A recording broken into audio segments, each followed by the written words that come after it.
Hey, welcome to Scratching the Surface. I'm Jarrett Fuller, and this is my podcast about design criticism and practice. On this week's episode, I am talking to the designer, the performance artist, the YouTuber, and the educator, Elliott Earls. For the last 15 years, Elliott has been the artist in residence and head of Cranbrook's 2D design department, where he's cultivated this really interesting, tight-knit graduate program. And he recently started Studio Practice, which is a YouTube channel that aims to be, as Elliott says, your no bullshit resource for those things that animate the artist and designer studio. In this really wide-ranging episode, Elliott and I talk about his own background from apprenticing with a painter as a teenager to getting fired from his first design job to starting at Cranbrook and consciously building an alternative design practice. We also talk about critique and its role in both undergraduate and graduate education and how to make it something more than something that's just merely prescriptive. And we talk about the relationship between theory and making and how to embed theoretical concepts into your work without letting it get in the way of the actual making part. This was a really inspiring conversation for me. I've gotten so much from watching Elliott's Studio Practice videos over the years, and I've put links in the show notes to the channel as well as the individual episodes we mentioned, so I encourage you to take a look and watch those. And I just really admire him for his work and how he thinks about his work and what he's doing out at Cranbrook. So I know I got a lot out of this conversation, and I hope that you do too. So here is my conversation with Elliott Earls.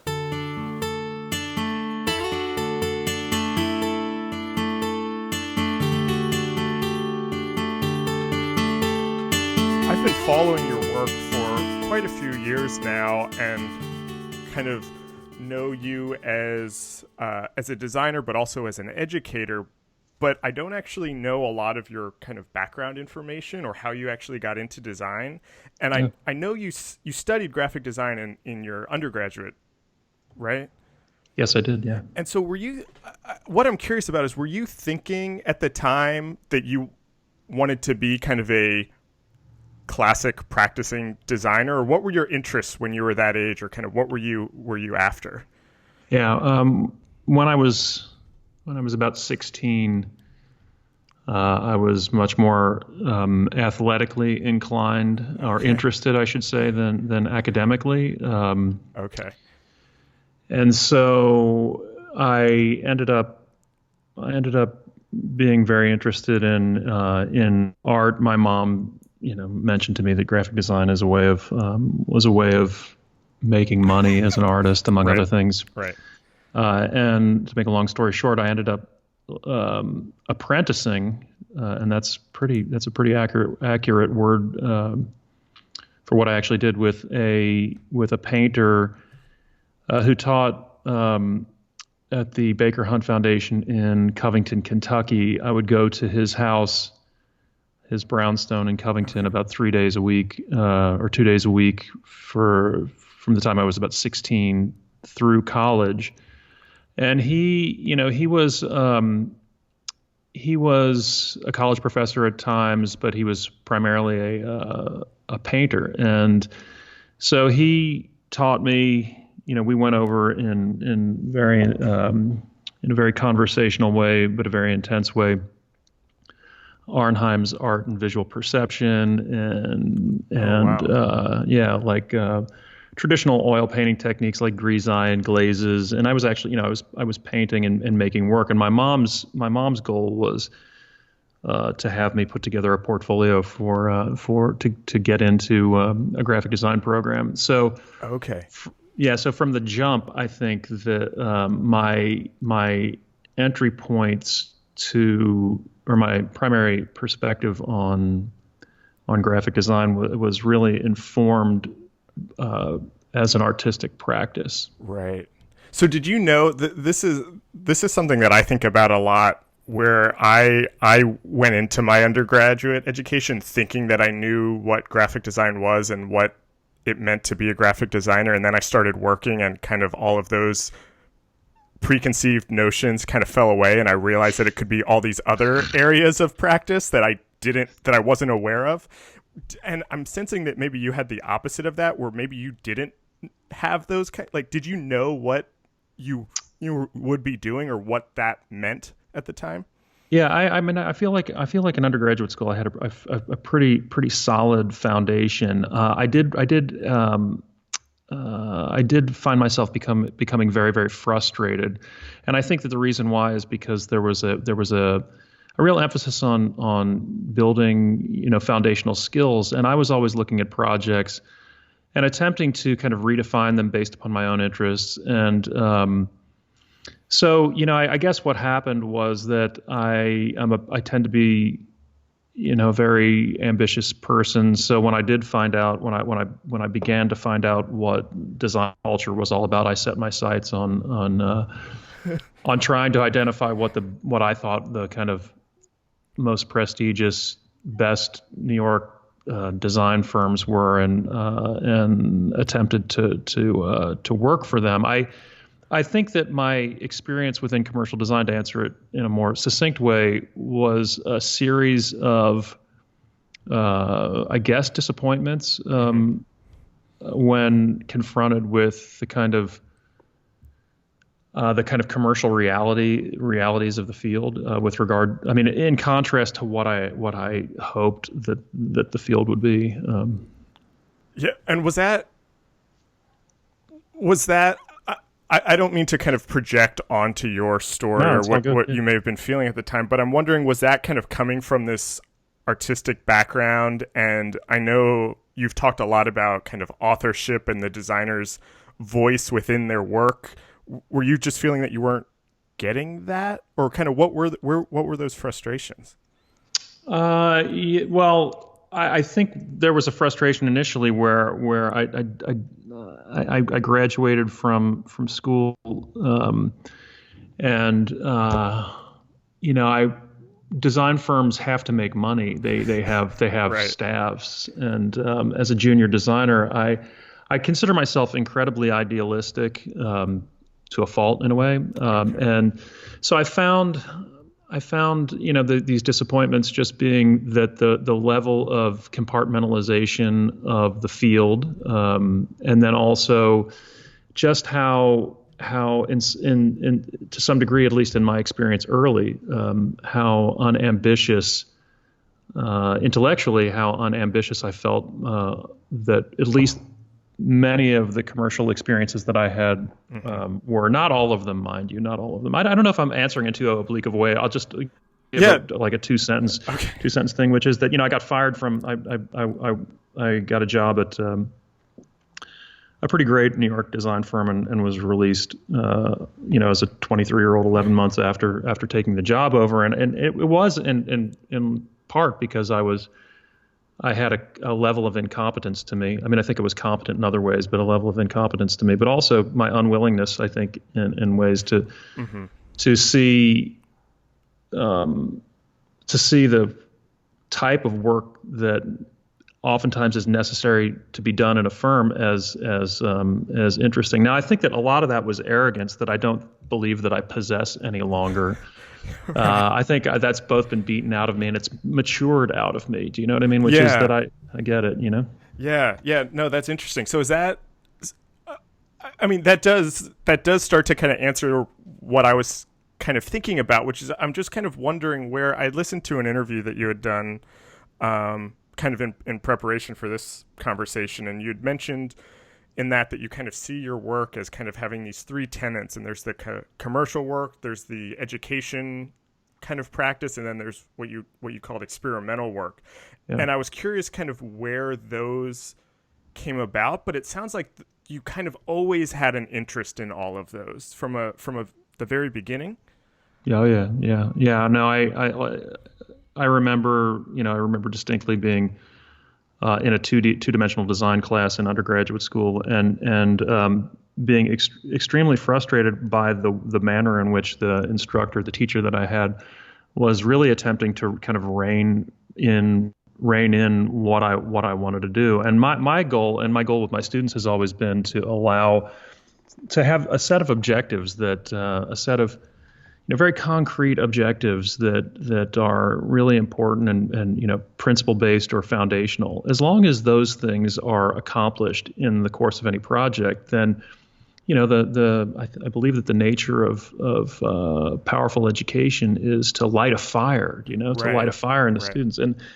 And so I think that I've always just had a different perspective on what contemporary design, graphic design, communication design could be. I think that the people that I've surrounded myself with in the graduate program at Cranbrook, both my graduate students and my fellow colleagues for the past 15 years, I think are a living testament to that. I think there's a type of work that we're doing and a type of work that some of my graduate students or many of my graduate students who have moved on are doing that's really largely unrecognized by the field of design. And I'm completely fine with that, because history will be the judge, and in my in my humble estimation, they'll judge very, very, very kindly. Right. Was that what Cranbrook has always had?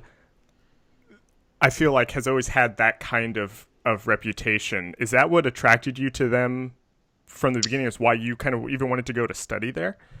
Yeah, I was, after I got fired from a design firm in New York. I ended up, a buddy of mine from undergrad was very gracious and invited me to meet his boss in New Canaan, Connecticut. The boss, the guy that ran this design firm, was a graduate of the Yale MFA department, and before Sheila, right before Sheila took over. And so I was working with I was working with a handful of Yale MFA grads from a different generation, mind you. And obviously that's an excellent institution. However, the point being that when I was looking at schools, at least at that point, the people that I had come into contact with were more kind of out of the IBM business design model. Yeah. And that was really what I was reacting against. It was high design. It was extremely well done. The typography was beautiful. But I had a Saab 900 that was metallic baby blue, and I wore a tie, and I was like, I don't want to do this. Right. I really did not want to do this. So then when I was researching schools, and I landed in Bloomfield Hills at Cranbrook, Scott and Laurie Macula. Laurie had just had a baby. There was a baby in the studio. There were dogs walking around, and the McCoys were. It was such a different thing. It was so countercultural to what I had seen in design that to me, it just made so much sense. It was like I wanted to study at Cranbrook so badly, actually. I have a question, and I don't know exactly how to phrase it. I'm trying to articulate it, and it's kind of what you were just talking about, and something that I think about a lot and has come up in a lot of the conversations that I have on this podcast. I think because of just my kind of deep interest in it. When you were talking about kind of being close to people in the Yale MFA program and kind of the IBM kind of corporate style, and I know you've kind of written a lot about Paul Rand. And something that's very interesting to me is how there's this sort of canonical design, or when you look at design history, there's kind of this collection of things that are considered, this is what graphic design is. And that you at a young age were kind of reacting to that. And even now you as a teacher and as an educator are kind of talking about how your students are reacting to that. And I'm curious on kind of, like I said, I don't know exactly how to articulate this, but your thoughts on being an educator and working with students to how you show that kind of what you're taught in design history is not the only way to practice. Yeah. Do you know what I mean? That is an excellent question. And one of the, I think, I think I say this enough whenever I'm interviewed, but I want to make sure that I give a tremendous amount of credit to Kathy and Michael McCoy in my own life by modeling a certain type of behavior. When they were the heads of the Cranbrook design department when I was a student here, and the point is that in the kind of founding documents of Cranbrook, all the artists in residence are drawn upon to be practicing designers and artists and to model a specific type of behavior. And I take that so seriously, not because it's in some founding documents, but because that's the type of life that I want to live. So to answer your question very directly, as an example, we have mentoring is a critical component of the educational experience at Cranbrook. There is no place to hide for an artist in residence. If you don't know what you're talking about, or if your practice is built on a throne of lies, the students will know instantly. Right. And the point is that, so a critical component of structurally what I do is I bring students individually and in small groups into my studio at least once a week. We do other things as well, but one very specific thing that we do is that, and I show them, I literally show them what I'm working on, and I talk to them about the integration of my family and my life, and I try to model a specific type of behavior. And I'll discuss absolutely everything with them about the type of work that I'm doing, except for the literal dollar amounts that I'm charging. And to be honest with you, if one of my students pressed me on it, I would talk to them about that. I try to with my graduate students, I try to be absolutely transparent, and I try to make sure that they can see that I'm doing. At times, my studio is overwhelmed with commercial work. At times, my studio is overwhelmed with experimental work. At times, I'm struggling. At times, shit is popping. So right. So I see. Just to wrap that up, I thought I've given careful consideration to it, and I take my role as a mentor very, very seriously. And I initially thought that was like taking long walks with graduate students on the beach and holding hands. Right. And that's not what it is. What it is to me is it's about giving access to seeing a certain kind of practice, and that I try to say to my students, like if we're working, I'll be talking very specifically about a type of project that I'm working on, and I'll say, look, in my opinion, you don't need to, even though the discipline would tell you, or your friends would tell you need to focus on these set of issues. I think that's immaterial or bullshit, or you don't need to focus on. I think you need to focus on this. In my experience, these are the things. Right. Yeah. I mean, that's something that I think about a lot, and I think is probably why I was so drawn to the YouTube series Studio Practices. When I think about my work, both as a practicing designer, but then also as a critic or as a design writer, so much of the design discourse today is about kind of looking at the objects, looking at the finished project, looking at the product. But there's all this other discussion that needs to happen around the actual making that often doesn't get talked about out in the open. Do you find that that's kind of why students are attracted to Cranbrook, or is that something that you feel is lacking in kind of young designers today? Yeah. Is that kind of really thinking about their own practice and how they're working, instead of, kind of, it comes back to the last question, I guess, trying to make work that fits into that canon. You know what I mean?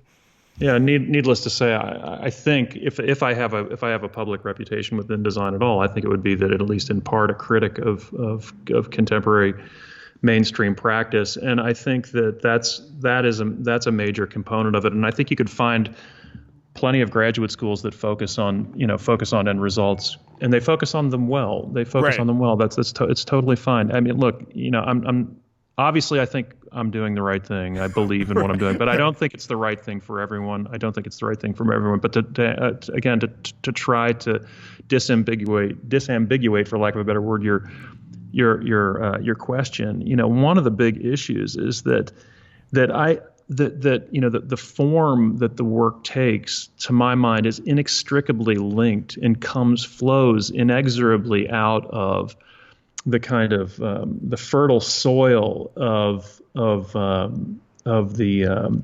the core values, for lack of a better word, of the designer, of the Right. lifestyle of the designer, and that, you would think in a graduate school that we spend a lot of time beating people up over kerning or talking about that Right. shit is so immaterial to. Right. And just one quick anecdote, which is, you know early in my career, I worked for a woman who was absolutely fabulous, fabulous typographer, and could could scan a typeset page and could tell you immediately every FI or FL ligature that you left out, or could tell you what in terms of classical typography, what the problems were, but lost the forest for the trees, couldn't see that the work was devoid of any form of emotion, any form of soul in any way, shape, or form, and the work was not moving in any Right. way.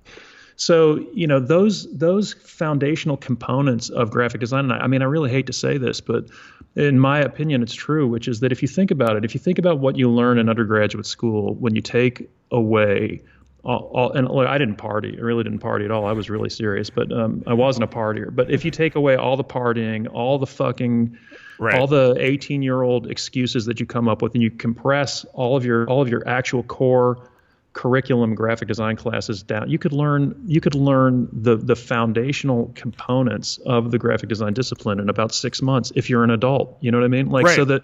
that the issues are so much deeper than that, and it's so frustrating to really be enmeshed in a field that, to my mind, the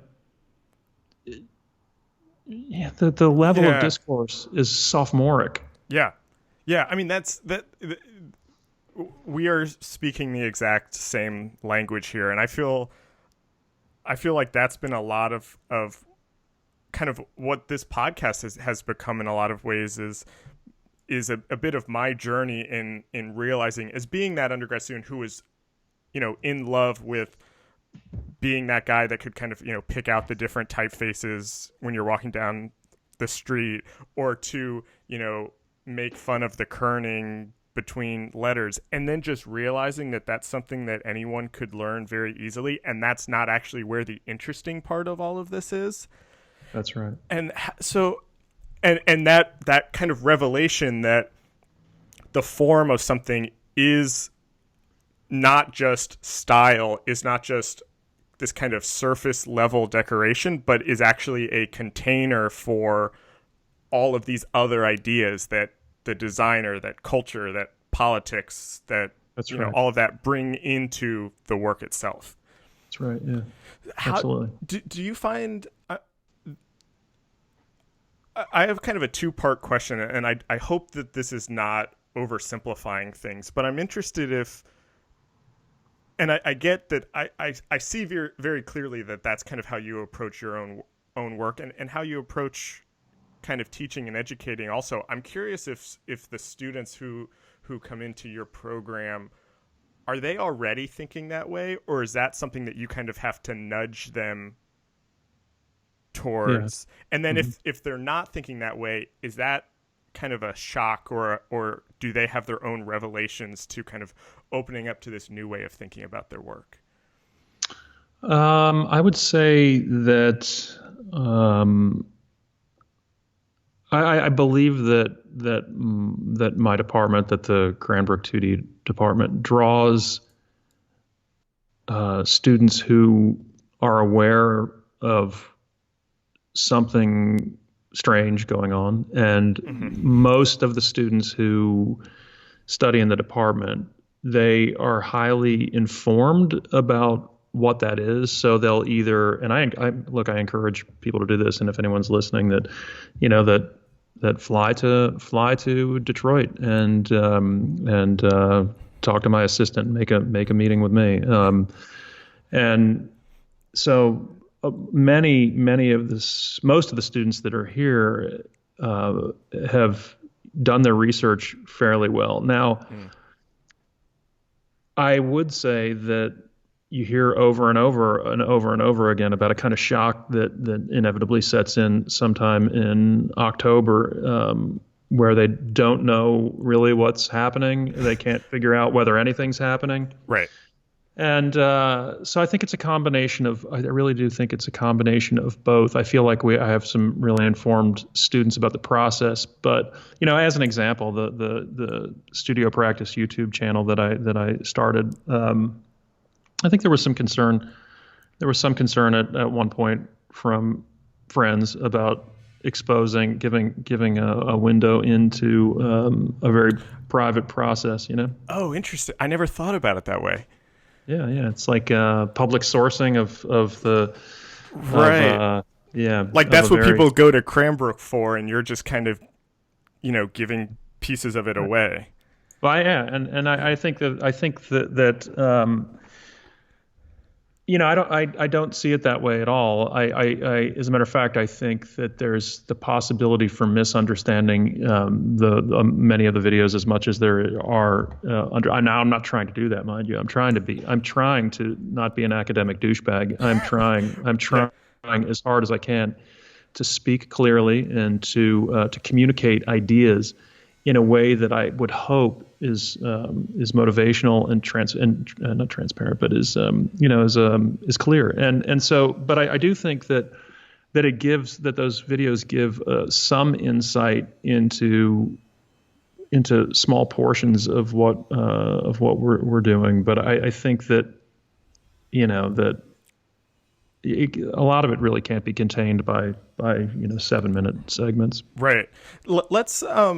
I'd like to talk more about Studio Practice, actually, because I have a couple questions around it and things that I'm very interested in, kind of around the idea and what you're doing there. And I've now been kind of recording these episodes for a year now, and so I've gotten to hear from a lot of the different types of people that listen. I found a lot of students listen to this who are kind of craving a deeper, more intellectual discussion around their work instead of that kind of surface style level critique. But one of the things that I hear from students is that when they try to dip their toe in or try to find texts to read or something, that it's so academic, that it's, this kind of using language that they don't know, that it's this kind of impenetrable text.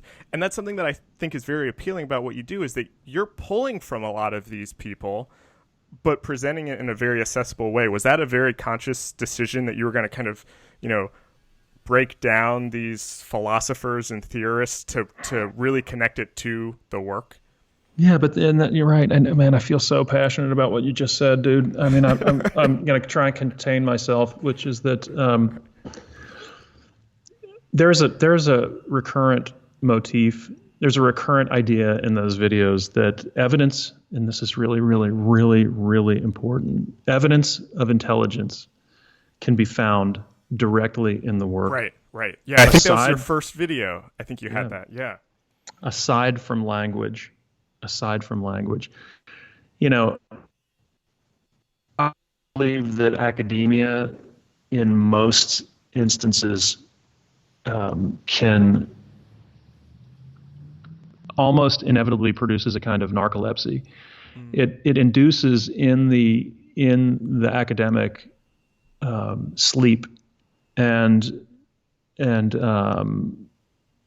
here, because of the structure of that simply can't happen. And not only can it not happen, but I'm not interested in that. Anyway, to get back to the point is that theory, to my mind, there are powerful ideas in the world, as we all know, but to my mind, they are only powerful when they are seen instrumentally as tools. Right. So we all know professors of ours or teachers or friends of ours who have enormous vocabularies and yet use that vocabulary as a kind of way of excluding, and right. Yet they can't make anything of power. So, I believe that the Cranbrook discourse historically has been one of an extremely high level of formal dexterity.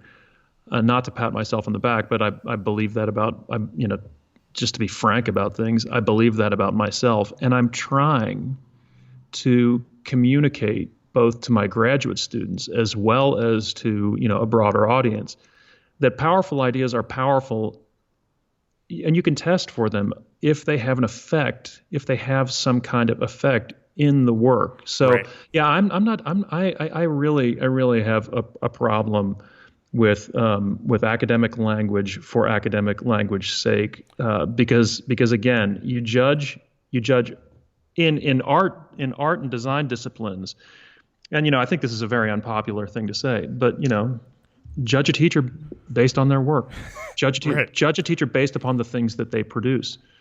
Right. And that can be writing. It could be a podcast. It could be, but judge them based upon the quality of the things that they produce, not what they say. Right. And I mean, I feel like that's the other big component of the studio practice series, is that it's literally you in your studio, and you are showing, you're not just breaking down these kind of academic texts into things that are more accessible using language that makes sense, but you're also connecting it to the work that you're actually doing, which is the other big barrier that I think a lot of people see. Is it's like, great, this, even if I do understand this language, what does this have to do with the actual stuff that I'm making? That's right. Yeah. And so you did one video, and I can't remember what the title of it was, but it was about kind of the parallel tracks of theory and making, or of kind of thinking and making, and how those things interact with each other. Yeah. I'm curious kind of how that manifests itself in your own work. Yeah. That's an excellent question. There's a recent video that's a kind of component of that, and I think it's called Energy in the Studio, and it basically says something to the effect of like too many words. And then it just shows this large painting that I'm working on my floor. So the thing that I counsel my students to do, and this is something that, again, I'm ridiculously, almost insanely, irrationally passionate about, which is that I believe that intellectual development and formal and making, they engage overlapping but different components of the human intellect and psyche. And so what I'm suggesting that people begin to see theory, begin to see watching film, begin to see the more academic components of their work as riding in a parallel track to making. Right. And that what ends up, what you have to do, I believe, is that, and it's really simple, which is that all the sum total of my experience, Elliott Earls' experience, comes into play in each and every one of the decisions that I make when I'm making a work. Let's say I'm doing some piece of more traditional but experimental graphic design. Let's say I'm making a poster in Illustrator, and I'm making simple decisions. It's my belief that the sum total of one's experience is informing things as simple as, like, where does the type go? What does this illustration look like? So Yeah. the thing that I'm getting at is this, which is that, I counsel my students and myself to read and to think as deeply as humanly possible, and to be as academic and as academically rigorous as possible theoretically about work. And yet, paradoxically, and this is the problem, paradoxically, when making work, to forget absolutely everything that Right. you've made, because it doesn't go away. You have to realize that those ideas are still there, but in order to make, it's my belief that in order to make powerful work, if you lean into or lean on either theory or, for lack of a better word, the kind of world of academic learning, I think that the work has in almost all instances has no capacity to move the viewer. It lacks soul and it lacks spirit. Right. I feel like this is really resonating with something that I've noticed over the last year, in that I think I in these conversations almost over-indexed on the theory side, and almost to the detriment of the form, and thinking that design writing or the discourse around design or design criticism or theory or whatever you want to call it should focus on the process, should focus on the kind of cultural and political and economic conditions that created that work and the world that work goes into, and then kind of forgot that the form is important also. You know what I mean? Where it was almost like, and it doesn't matter what typeface you pick. It doesn't matter how it's current. It doesn't matter what colors you use. As you know, the important stuff is all this other stuff. How do you bring those? How do you kind of connect those? You know, in those parallel tracks, but have them so they are talking to each other. I realize that's a really big question, but do you know kind of? Yeah. No, like how you find that kind of balance between them, I guess. Yeah, I mean, again, I think it's a good question. I think that in each, you know, the roots as a kind of principle, the roots of all future projects are present in, you know, in one's current work. Mm-hmm. So I would say that the success or failure of any given piece, that sometimes I believe that I make, you know, very successful work for me, and sometimes I make work that's less successful, and sometimes I overreach. Right. I think that it's my belief that theory is a set of lenses through which come to a deeper understanding of how the work works. So when I'm making the work, I'm very, very serious in the idea that I bracket off all concern, and I'm talking about all concern for how theoretical concepts come into play in the work. Now, the thing is that I believe that I can have an informed conversation about a whole host of, for lack of a better word, theory. And I think that I lead my department in that way. And in critique, we engage work very theoretically. But when I'm making work, I'm not thinking about that in any way, shape, or form. And I'm consciously bracketing that off. To be very clear, I am vibing on the work. And I don't, right. you know, I don't, I'm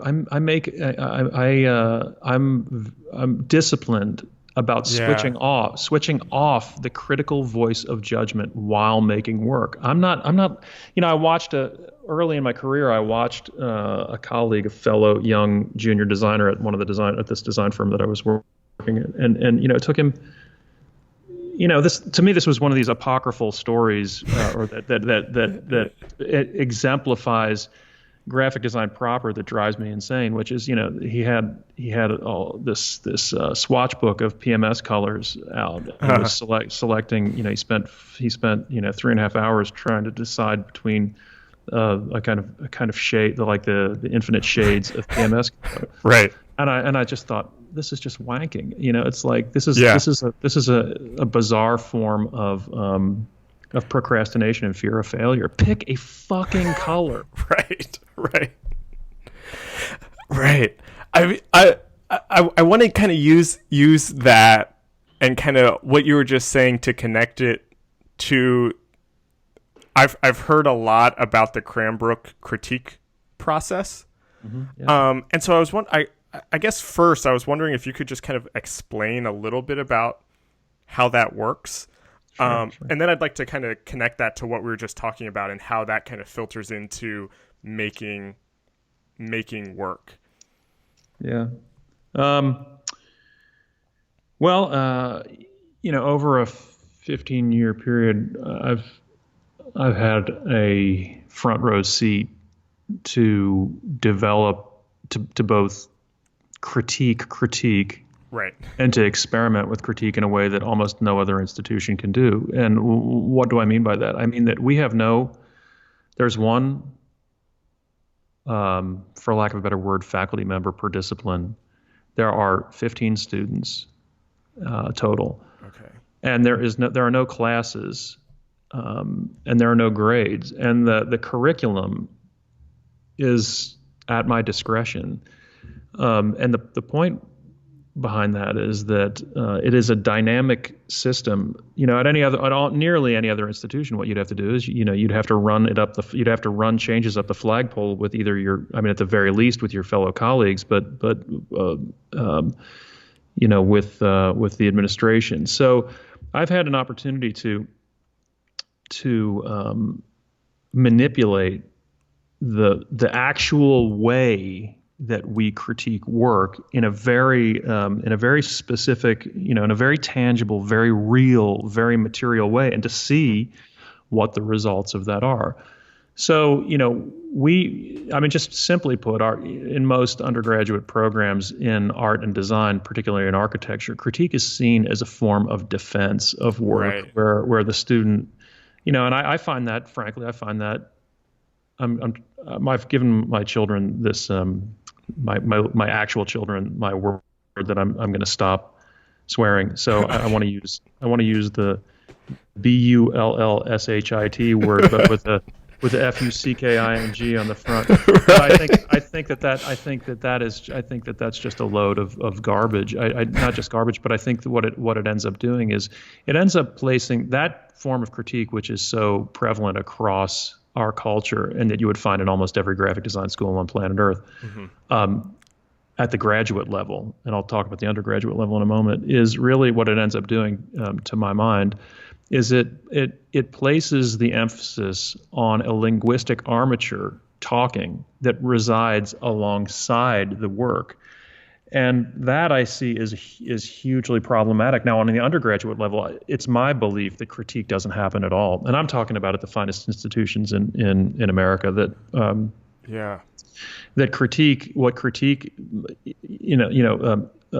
prescription. In one of my videos, I talk about this a lot, but prescription masquerades as critique. So, like the instructor says, move that over, or make that red, or what. That is not critique. It's not critique, and that is not what we do. So what I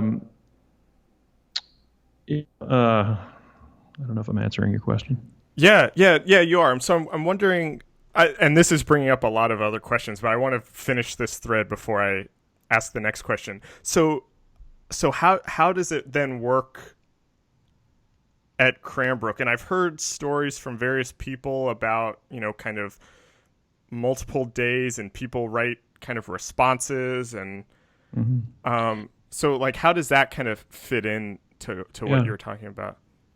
Well, people are, I guess the shortest and most comprehensible answer is that entire method of critique as defense that places the emphasis on what the individual said is thrown out completely. The individual who makes the work never actually speaks about the work, or never answers questions about the work. And the emphasis, the kind of the responsibility is placed on a specific individual to write comprehensive written analysis, theoretical analysis, formal analysis, structural, cultural analysis of the actual work. And then there's a conversation that takes place around the individual piece that's built in a dynamic way, most often led by me, but built in a dynamic way with the fellow students. But the things that we're avoiding is, that we're avoiding prescription masquerading as critique. We're also avoiding, to my mind, untrained psychoanalysis masquerading as critique. There's a whole taxonomy of forms of critique that I've identified,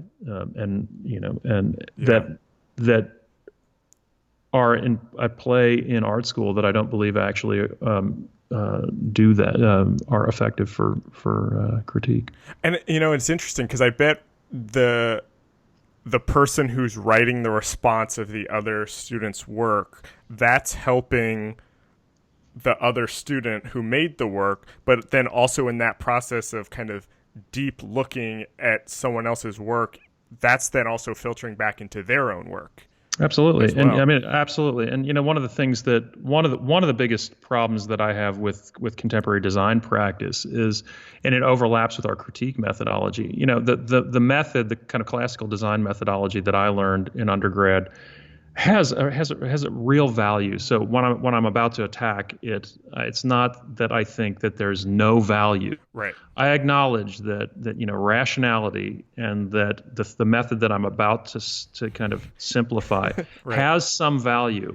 However, as with almost everything in our culture, I think that it has choked out, like some kind of invasive species, other forms of design process so making it something that is open to attack. And what I'm referring to the idea that one of the biggest problems with contemporary design, as I see it, is this notion that there's a research phase that is there quickly, that is phasic, that is kind of a contained research model that then is followed by a thesis, right. or in plain and simple language, your idea. And then right. after that, you make the work, and when you make the work, you track all of your decision making back to your thesis or your idea. And then in critique, what ends up happening is the instructor, the professor, in many different ways, but ultimately it boils down to them asking you, what is your idea? And then what they look for is the language that you're using alongside the work to rationalize all of your decision-making process, tracking it back to your thesis or your idea. Now that's an oversimplification but those tend to be very discrete phases that can be tracked and very highly logical and very rational. And I see both on the construction, from the person making the work, that approach can be highly, highly toxic, and that critiquing the work based upon that model is equally toxic. And that's why we find. Sorry, I'm rambling, but I'll wrap it up. No. Keep going. I'm loving this. Okay, so that's why we find. We find a lot of graphic design work and a lot of design work looking attractive, benign, well made, but again, not exhibiting any power of character, any kind of difference from established canonical model, right. In other words, things look like, everything looks like, and it doesn't these days, but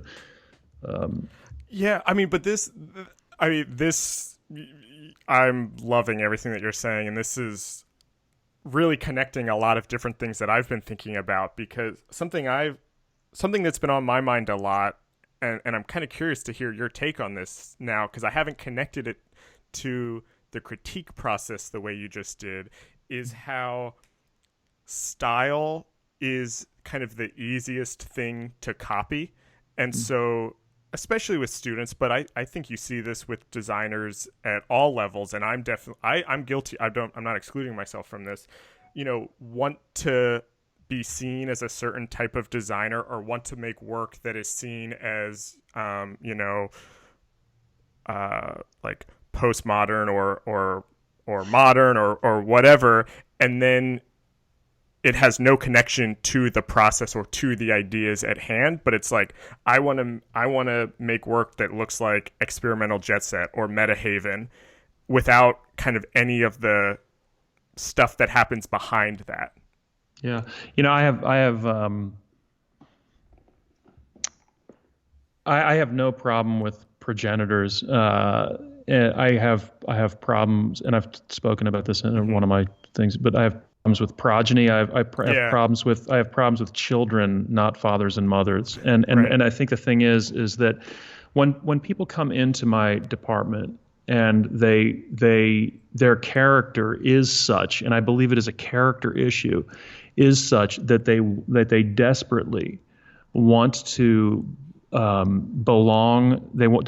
Desperately want to exhibit through their work that they are contemporary and that they are part of this larger global tribe, that their work looks like any of the people that you just mentioned. Right. I have a huge problem. I have a huge problem with them and with that. And it's really simple to my mind, again, which is that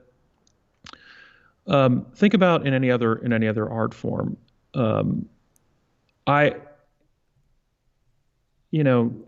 This obviously could be argued, but what do we value?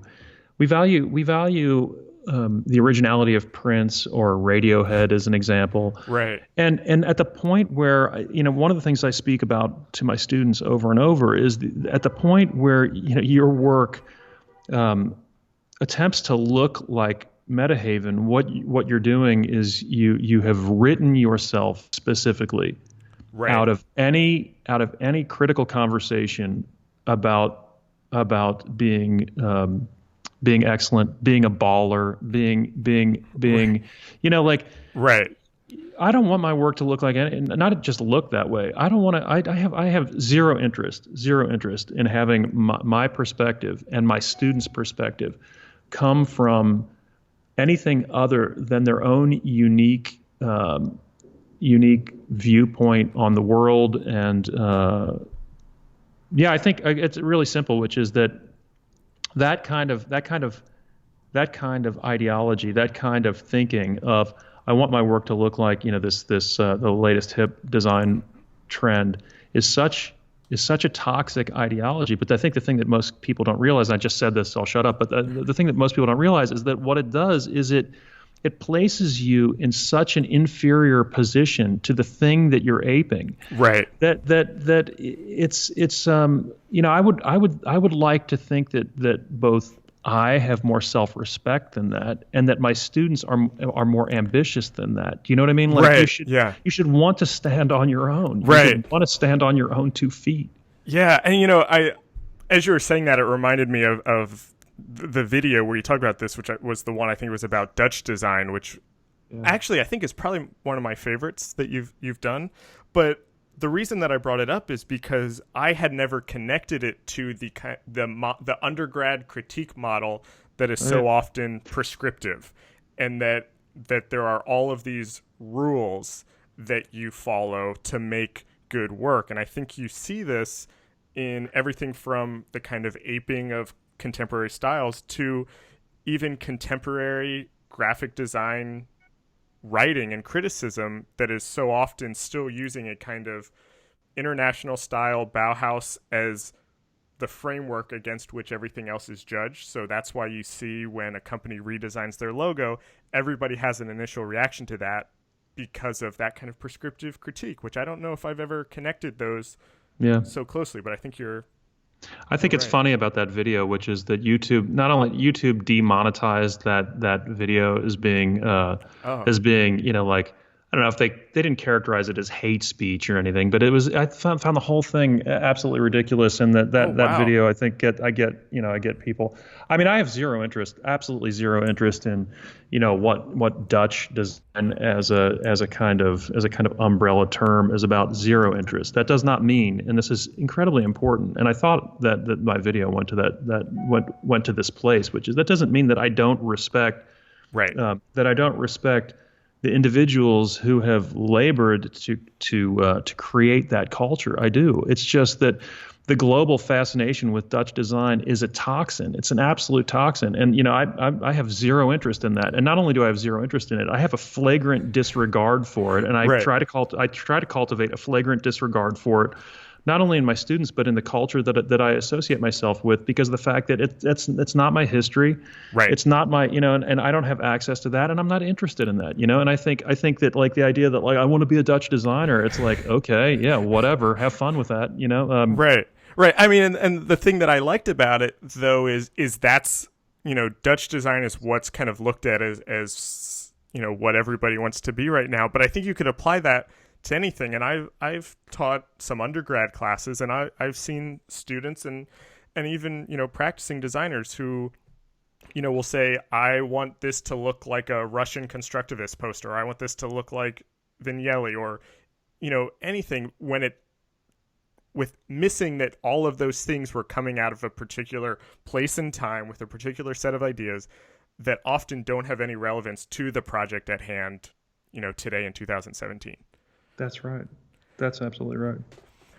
I have a couple questions to kind of just wrap all of this up. These are questions that I tend to ask everybody as to kind of head towards the end of the conversation. I'm curious, you mentioned very early on at the beginning about how a lot of the work that you make, and even the work that your former students make, kind of live outside of what's often talked about in, kind of design press, for lack of a better word. Yeah. I'm interested in, I have two parts to this question. I'm interested in kind of just your general thoughts on how graphic design is talked about within the profession. And then I'm also interested in kind of what things are missing that you think designers should be talking about amongst each other. Okay. Yeah. I believe, whether or not this is accurate or not, and whether or not it's, whatever. I'm just going to speak honestly, which is that I believe that what we're doing in the studio is a critically valuable component of contemporary both graphic design history as well as graphic design culture. I think that it is positioned in some ways, in large measure, in opposition to many of the things that are many of the practices, cultural norms and practices of the mainstream culture, and therefore I think that it elicits a negative reaction from some people. I'm totally fine with that. I'm comfortable with that, because I think that I think that history is the judge, not individual. I believe that that many of the issues that you're talking about, how students will want their work to look like Russian constructivism, as an example, or they'll want desperately to have their work be perceived of as similar to Dutch design. I have a hard time putting into words my disdain for for both of those approaches, and I think that many of the mainstream institutions of design are overtly concerned with the commercial context for the work. And by the mainstream institutions, I'm referring to the museums, the magazines, the educational institutions. Yeah. I think that in other fields, in contemporary art as an example, or art history as an example, there was a moment where those fields became very expansionist, and the field embraced the kind of those fields, architecture or contemporary art or art, embraced the more renegade factions of the field and tried to lay claim to their methodologies, to their history, to try to bring them into the tent or never have them leave the tent. Right. So my issue is that, look, I think what I see my graduate students doing is incredibly exciting. I think that the work is really vital. I really encourage them to have an active disdain for disciplinary distinction in any way, shape, or form, to be able to borrow from any history, to be able to make work in any way that they see fit. Yeah. And I think I think it's a really vital and really important form of design discourse. Do I think that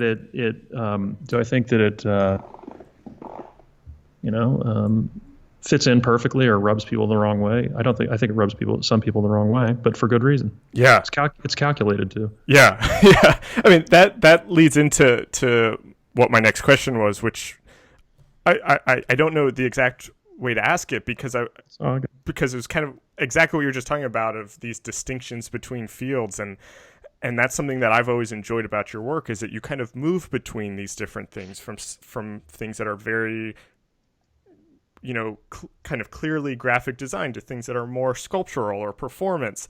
And I was curious how those kind of other areas for you have changed how you thought about kind of, graphic design in that very clear definition. Well, yeah, and that's it. I don't have a clear definition of it, and I don't want to. I love my education. I love, I talked about my undergraduate education being very strong foundationally, and I even though I ran into frustrating experiences, I feel like I got a fantastic foundation education. Yeah, so I see myself as a classically trained graphic designer, and I see like the kind of commercial art component of the whole thing, and I see those things as really, really valuable aspects of my work. But and not just my work, but my students' work. Mm-hmm. So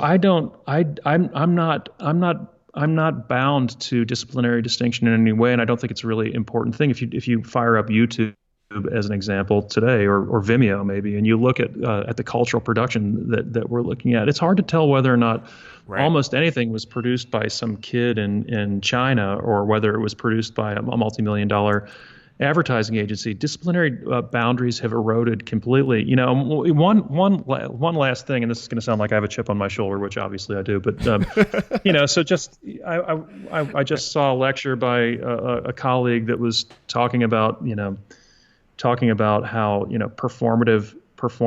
I think this in a nutshell would connect back to the previous question about like what we're doing at the department. I took a lot of shit, honestly, for doing performative based work as a graphic designer. And if you go back to like 1992, or even in grad school, Kathy and Michael McCoy were extremely supportive. Yeah. But I even had like a fellow student or two that were antagonistic towards doing performative based work. But so like doing performances in black box theaters in Soho in 1992 and 1993, literally led me all over the world. Like being on stage with 3,000 or 2,000 people at the Exit Festival in Cray. Well, Kathy McCoy said to me this. She said, we had a desk crit when I was a graduate student. And I was like, man, I'm getting a hard time from one or two fellow students, and I'm getting some pushback. I should stop working on electronic music and working on performance work. And she said to me, Elliott, man, you just follow your internal. Yeah. And don't worry about how it fits in. You have no idea where it will take you. So flash forward to 1998 or something, and being interviewed on French TV, and being in this theater for the Exit Festival, like one of the headliners in the Exit Festival. And I think that the key is don't let the small minds get you down, and that I believe that our goal as humans is to find a path that only works for us, and that my role as an educator is to encourage my students not to be sheeple, not to be sheep people, not to want to be a Dutch graphic designer or a Cranbrook graphic designer. Fuck that. I mean, to figure out how to cobble together through the skill sets that they have a unique studio practice that works for them. Yeah. For them. Yeah. And that one last thing is, it makes it sound like I think that if you're an apex predator in Holland and you run your own studio, or if you're an apex predator, running a design firm in Manhattan, then I have a problem. I don't have a problem with that at all. Like some people, and not only do I not have a problem with that, it's like respect. I have a tremendous amount of respect for that. If that's your path, then high five. Right. Yeah, I love that. I mean, that's it reminds me of my own graduate experience where there were a couple of us who were doing things that, might not be, I mean, my graduate thesis was a podcast. It was something that was completely audio. And there was someone that did some music and someone that did kind of environmental installation things. And there were some, discussions among other students of whether or not that was graphic design. And a couple of us stumbled upon a quote from the designer Richard Hollis, the book designer, whose definition of graphic design was graphic design is anything made by a graphic designer, which became kind of our mantra through our thesis process, which feels very much in line with kind of how you're talking about it. Yeah. I have two more, hopefully kind of quick questions for you. Sure. The first one is I'm very curious about how talking about your work, whether that's through YouTube or through interviews like this or through mentoring with students or studio talks, how has just that act of kind of talking about your work and sharing your process, has that changed how you actually work at all? That's a great question. I believe that being forced, as an educator, being forced to, at Cranbrook as an example, I'm not lecturing. When I give a lecture at the beginning of the year, or when I go to a school to lecture, I'm lecturing overtly and primarily on my own work. Mm-hmm. So what I'm forced to do is I'm forced to try to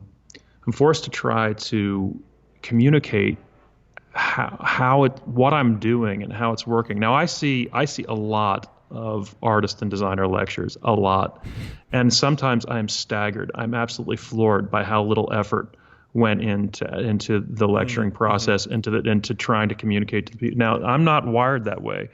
My son is busy trying out for his high school soccer team today, and he fucking lit up the 2 mile run and then the 1 mile run, and the coach came over to me and talked to me, and he's like, you don't get that way by sitting on the couch. Well, that ethos, right. I've worked, whether it shows or not, I've worked super hard on trying to understand and trying to put language that is not overtly academic, but that is actually relatable to the kind of structures, the processes, the history, the way that I'm working. And I think the thing is over a 25-year period, even before I was at Cranbrook, of lecturing all over the place, but actually trying to communicate, like, what's going on here? What do I believe is going on here? What is this? I mean, that is an incredibly valuable process for any artist or designer that I think very few people get the opportunity to do. But those that get to do it, they phone it in. I mean, I watch lectures, and I'm like, don't show me 50 slides of your work with no attempt to explain what's actually explain in a compelling way what's actually going on. But so that stuff has benefited me, I believe, enormously. I can't point specifically to how, like, to the material. I mean, I'd have to think about it, but one last thing is, if you look at this episode where I show this thing called a précis, which is basically like a diagram of an argument. That is something that I do routinely and regularly, and I have like a number of top secret versions of those, which are very confrontational to my own limitations, to the things that I think that I'm doing poorly, to the problems that I'm experiencing, also the things I think I'm doing well. But that process of diagramming how I think my work fits in, where I think my work fails, where I think I've failed, what I think I need to do, that has been incredibly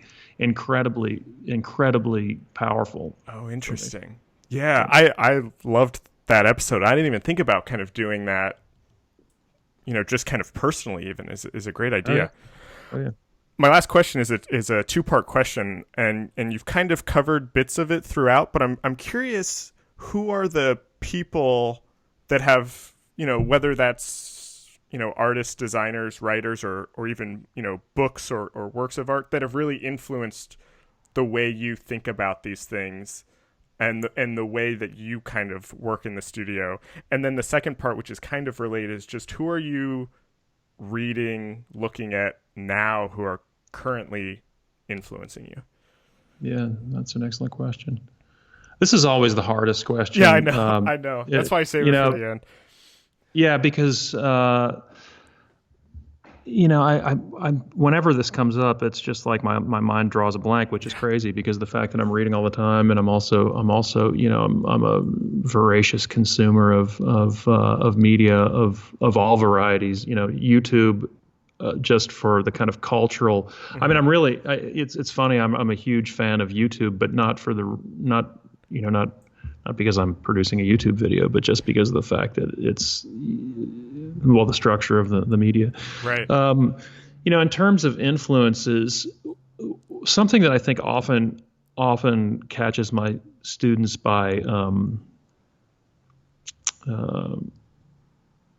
surprise, or whatever the expression is that, I think in most undergraduate programs and in many graduate programs, there's a real emphasis that's placed on making sure that what the lay of the land is in your chosen discipline. That you should be, on blogs, you should be reading Design Observer and or whatever. I don't know what the latest thing is. And I've cultivated from very early a kind of very willing ignorance to those disciplines, because I believe that I possess the formal capacity, right, through hard work, not through anything else, but through hard work to replicate nearly anything that I see. I believe that I can make the work look that way. So, when I counsel my students to draw their inspiration from Moby Dick, right, or The Corrections, or any film, literature, music, rather than the field of design. Now, with regard to theoretical texts, I mean, it's a never-ending, like, machine gun stream of stuff, everything from Terry Eagleton's After Theory to Victor Margolin's The Struggle for Utopia, which is obviously more of a graphic design thing, to Ezra Pound's ABC of Reading, to watching YouTube videos of the kind of culture wars that are raging. So right. That's a really hard. I mean, it's more one of those things where I need more like time to answer it. Yeah. No, I mean, that actually was a great answer. And it's something that I've been thinking about a lot, is that I'm making this podcast that's about kind of how we talk about design and design criticism, but I don't actually consume a lot of that anymore, I feel like. And I've realized that I'm reading a lot about film theory. I'm reading a lot about media studies and things like that. And all that stuff's making its way in, but the kind of design discourse is something that has fallen away a little bit. And so hearing you say that is kind of refreshing and encouraging, actually. Yeah. I think I think you're to my mind, what you're doing is you're producing it, right. And that's where I'm not trying to curry favor with you or whatever, but I think that what you're doing is exactly what I encourage. I encourage myself and remind myself over and over is the important component, and I discuss with my students, which is making culture, and then right. making culture, and then positioning it in front of an audience. So no matter how small that audience is, no matter how large the audience is, I believe that work does not exist in a vacuum. If it right. exists in a vacuum, there's no point to it. So find 2 or 3 people to look at the work and build it from there. So I personally think that that the spirit behind what you're doing is absolutely right on the money. It's everything that I'm talking about. It's self-deterministic.